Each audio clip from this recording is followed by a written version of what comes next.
America आना चाहे तो वो लीगल तरीके से वो यहाँ पे आए, वो अपना बिजनेस करे, वो एजुकेशन के लिए अगर आना चाहते हैं तो वो आराम से यहाँ पे आए, लेकिन लीगल तरीके से। खासकर मैं हवाला दूंगा जो मेक्सिको से जो लोग आते हैं, इवन हमारे एशियंस भी आजकल उन्होंने भी ये वतीरा बनाया हुआ है कि वो मेक्सिको बॉर्डर के जरिए यहाँ पे आते हैं और यहाँ पे या तो फिर एसाइलम फाइल करते हैं या फिर इसी तरह ही वो रहते हैं।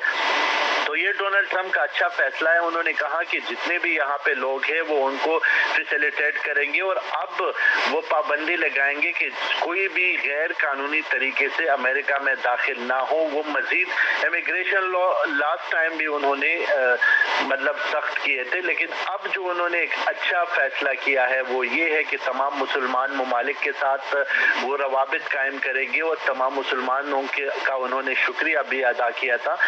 गुज़श्ता मतलब 2020 में वो इसीलिए हार गए थे क्योंकि वो बिल्कुल मुसलमानों के अगेंस्ट चले गए थे, लेकिन इस बार उनको इस बात का एहसास हो गया कि अगर मैं मुसलमानों को साथ मिलाऊंगा, उनका सपोर्ट अगर मेरे साथ होगा तो मैं जीत जाऊंगा, लेकिन अगर हम उनको सपोर्ट ठीक है मुसलमानों का शुक्रिया भी अदा किया गया है डोनाल्ड ट्रंप की जानिब से। शाह खालिद आप हमारे साथ ही मौजूद रहिए।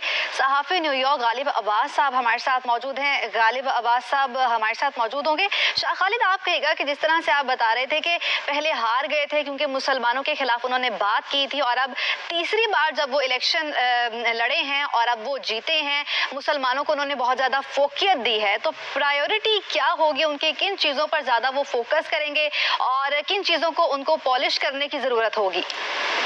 देखिए, बेसिकली डोनाल्ड ट्रंप जो है उनका वास्ता ज़्यादातर बिजनेसमैनों के साथ है। जितने भी बिजनेसमैन हैं तो वो डोनाल्ड ट्रंप को लाइक करते हैं और उसकी बुनियादी वजह ये है कि डोनाल्ड ट्रंप ने हमेशा कहा है कि जंग पे जितने पैसे हम ज़ाया कर रहे हैं उससे बेहतर है कि हम तमाम फरीकैन से मुज़ाकरात करें और मुज़ाकरात के ज़रिए मसाइल का हल निकाले।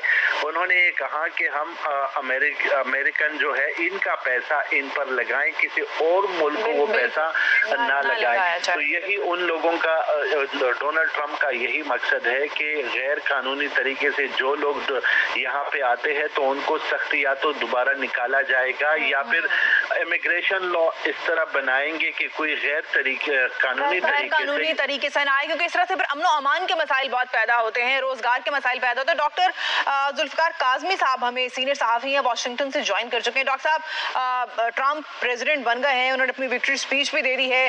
3-4 जो बहुत अहम चीज़ें उन्होंने बोली, एक तो ये कि उनका कहना था कि अब बॉर्डर्स को सील करेंगे और जो भी अमेरिका में आएगा कानूनी तरीके से आएगा। दूसरा उनका कहना था कि जो अल्लाह ने उनको जो कातराना हमले उन पर हुए, जिंदगी बख्शी हो किसी वजह से बख्शी और बड़ी मुश्किलात उन्होंने अबूर करके फतह हासिल की है। एक और अमेरिका को दोबारा अजीम बनाना है। मैं आप सबका मशकूर हूँ, उस वक्त तक खामोश नहीं बैठूंगा जब तक आपके ख्वाब पूरे ना कर लूँ। अमेरिका अब नई बुलंदियों पर पहुंचेगा। अमेरिका को महफूज और खुशहाल बनाऊंगा। अवाम